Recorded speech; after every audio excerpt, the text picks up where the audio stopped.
Hello and welcome to this presentation related to the calculus mock test. This is essentially designed to help students prepare for an actual test, but it can also be used as an ongoing knowledge test of the subject and as part of a revision process.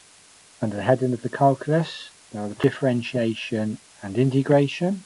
Under the differentiation heading, this mock test examines differentiation of products, quotients, function of a function, and applications. They involve successive differentiation and finding turning points, which of course also involves successive differentiation. Under the integration heading, we have to solve an integral using by parts formula by using the substitution method. And integration applications include calculating areas under curves and volumes of revolution about the x-axis. Note for your reference, there are separate lecture video presentations related to each of these topic areas. The mock test is actually split into two parts. Part 1 associated with the techniques of determining non-standard differentials and non-standard integrals, and Part 2 is focused on the applications of differentiation and integration. This mock test relates to an open book test, so students have access to all their notes and formula, etc. But here are some of the salient formulae that will be required. Under the heading of differentiation, you have to differentiate products, quotients, functions of function. So all these formulae, often referred to as rules, will be required. Under the heading of integration, you need to use the integration by parts formula, shown here, and also be able to integrate areas under curves, and also volumes of revolution about the x-axis, this axis shown here. And here's the formula for the volume of revolution about the x-axis. Here's our table of standard derivatives, our function y, our differential dy by dx. Not all of these will be required in the mock test. Here's our table of standard integrals.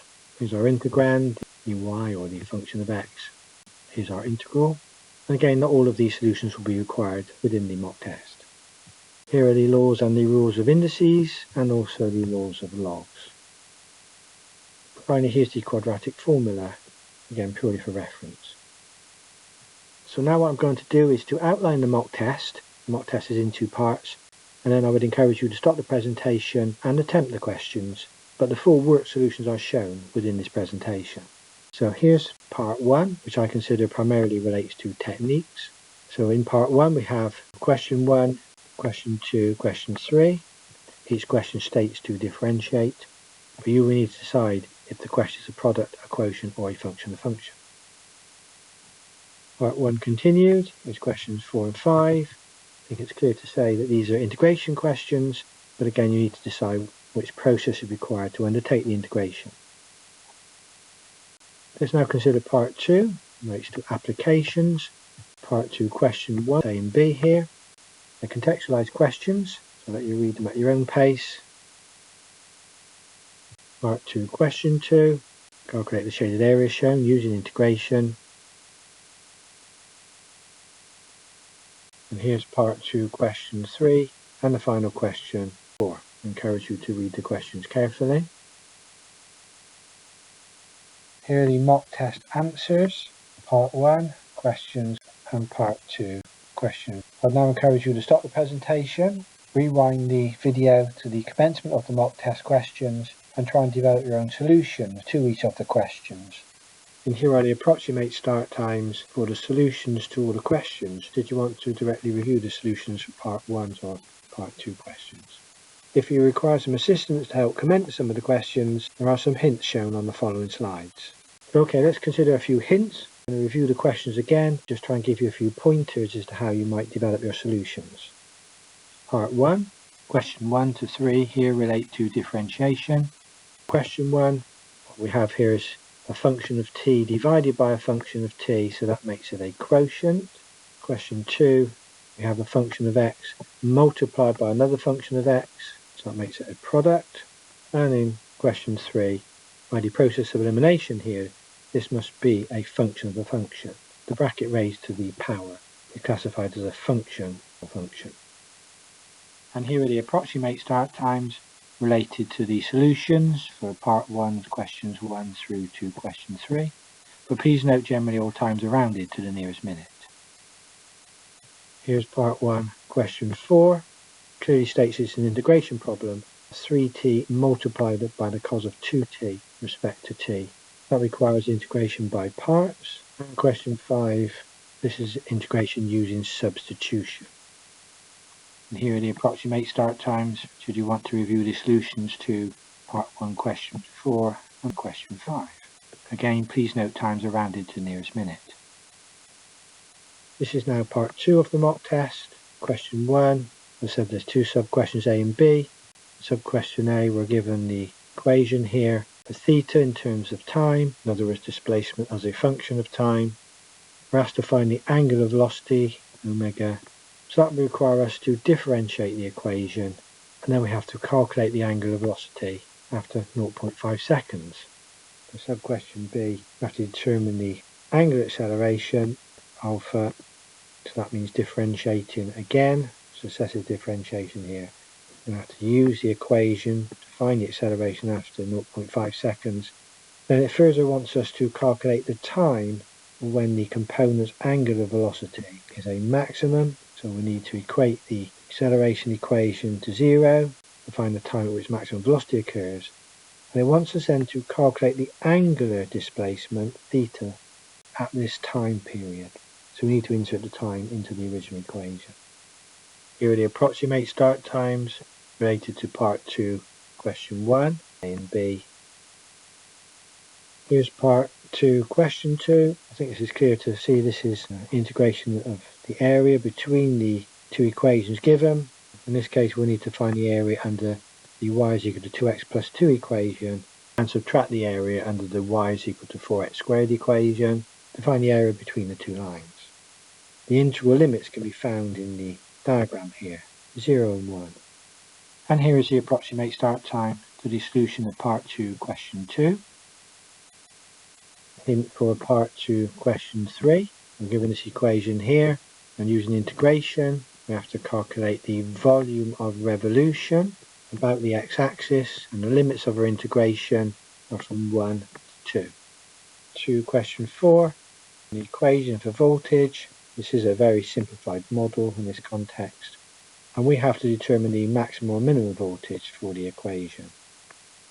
The context of question 4 is not a practically realistic question, but the main aim here is to show understanding of calculating turning points using differentiation. And here are the approximate start times related to the solutions for part 2, question 3 and question 4. Again, all times are rounded to nearest minute. So now I'll briefly outline the solutions to each of the questions on the mock test paper, and you can review them at your own pace. So here's part 1, question 1. This is actually a quotient. It needs to be differentiated. We need to use the quotient rule shown here. And as always, we commence the problem by defining a u term, defining a v term, and then differentiating u with respect to t in this case, differentiating v with respect to t. Differentiate using our standard forms from this table, using the exponential function and the cos ax function here. Part 1, question 1, the solution continued. So now we essentially input the 4 terms of u, v, the u dt and the v dt into the quotient rule. I'm showing the solution here using one line formatting, so I hope that doesn't confuse you. But each line essentially shows further simplification. To produce our first differential, dy by dt, here's the numerator and here's the denominator. Part 1, question 2, solution. Here we have to differentiate a product, 3x squared multiplied by sine of a half x. So again we define our u term, define our v term, differentiate u with respect to x in this case, differentiate v with respect to x. Here are the standard forms used, ax to the n and the sine ax function. And then substitute the values into the product formula or the product rule here. The rest of the solution relates to algebraic simplification, showing the first differential dy by dx is equal to this expression. That's the solution for part 1, question 2.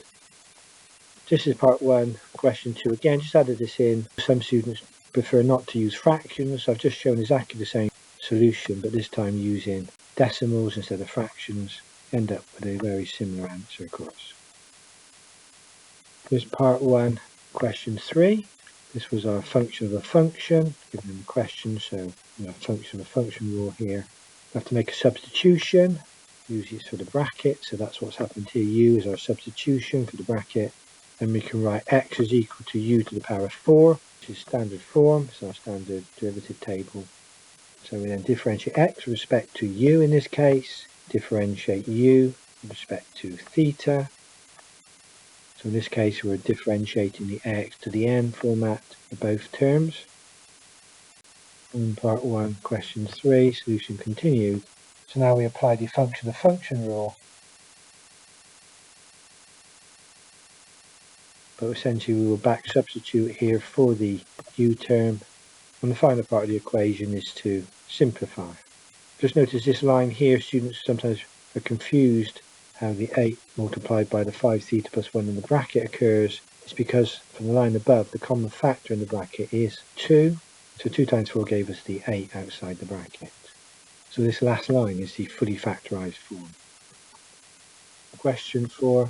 This is an integration problem. 3t multiplied by cos of 2t, so that's a product. So we use the by parts formula. With the by parts formula, we have to define a u term. I've made that by 3t.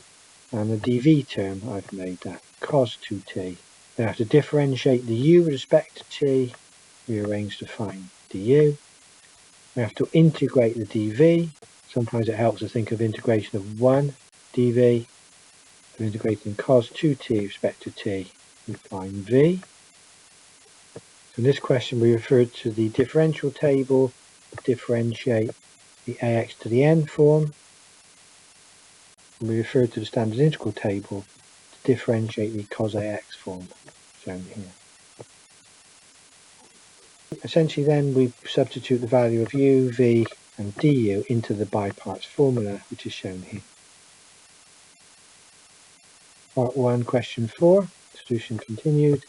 So here's our by parts formula, u dv, the left hand side and right hand side we have u times v minus the integral of v du, the v is du. So again we have to integrate this time the sine function. So now we're using the sine ax function from our table. I'll let you review the rest of the solution at your own pace. Just be aware of the change of sign that occurs here, a minus a negative number. And again the fully factorised form shown here. This is the solution, plus c, and the last line just shows it in terms of decimals. Here's part 1, question 5. Here's our problem to solve. We're going to integrate the sine function shown here with respect to x. We're going to make a substitution, u, the bracketed term, so we're substituting for u here. And then the substitute for dx evaluates to be 2 du. Just taking the 2 outside the integral sign here for convenience. Standard table shown here, we're integrating sine ax. Note in this case that a is actually equal to 1, so that will integrate to negative cos x, cos u in this case. There's our solution, and then we back substitute for u as before. So that's what's termed the indefinite solution, and then our plus c here. But of course in the actual question we are given limits. We integrate between pi and 2 pi. So on the following slide we can impose the limits. So part 1, question 5, solution continued. So as we have a definite integral, we're going to impose the limits here. So the limits are pi to 2 pi. I just repeated this line from the previous slide. The rest of the solution is for the evaluation. And just note that the calculator must be in radians mode here, because our angles here are given in terms of radians. And numerical values shown here, final solution, to 4 significant figures. Here's part 2, question 1, question A here, solution. So essentially we're given a formula for angular displacement in terms of time. We've got to calculate the angular velocity. So we'll need to differentiate theta with respect to t to find angular velocity omega. These are all standard forms, all ax to the n differentials in our table. So in this case we're differentiating the ax to the n format for both terms. Again I've shown the answer for omega in terms of fractions, and also stated it in terms of decimals, whichever you prefer.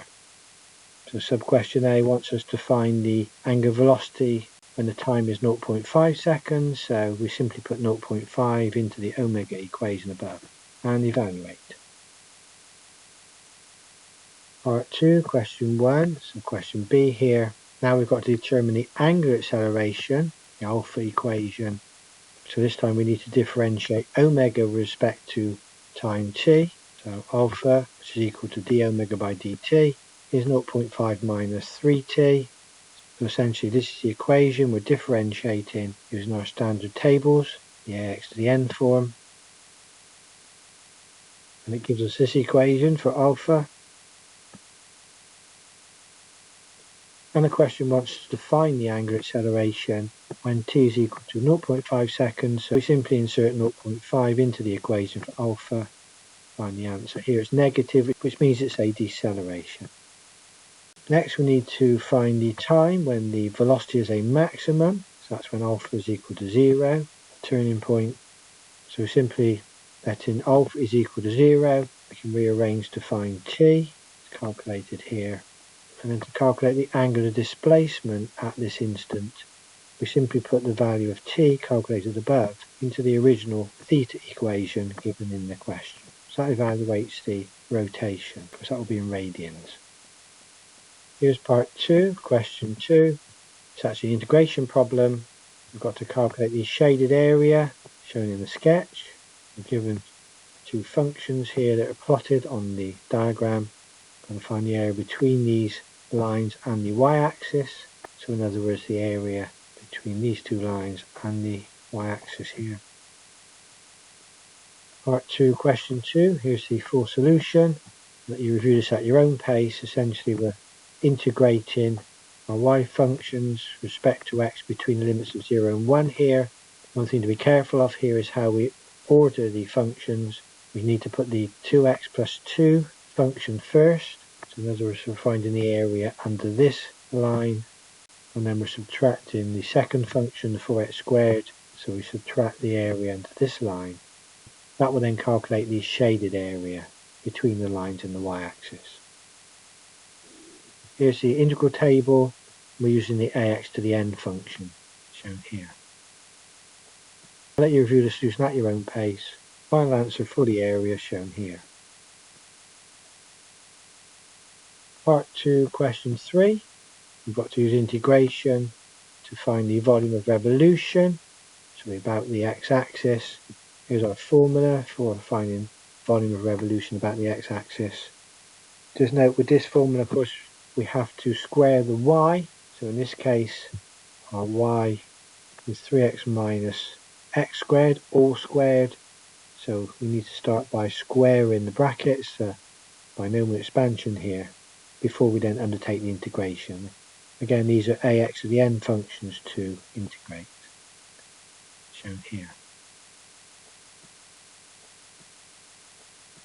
We impose our upper and lower limit here, upper limit, lower limit. I'll let you review the rest of the solution at your own pace.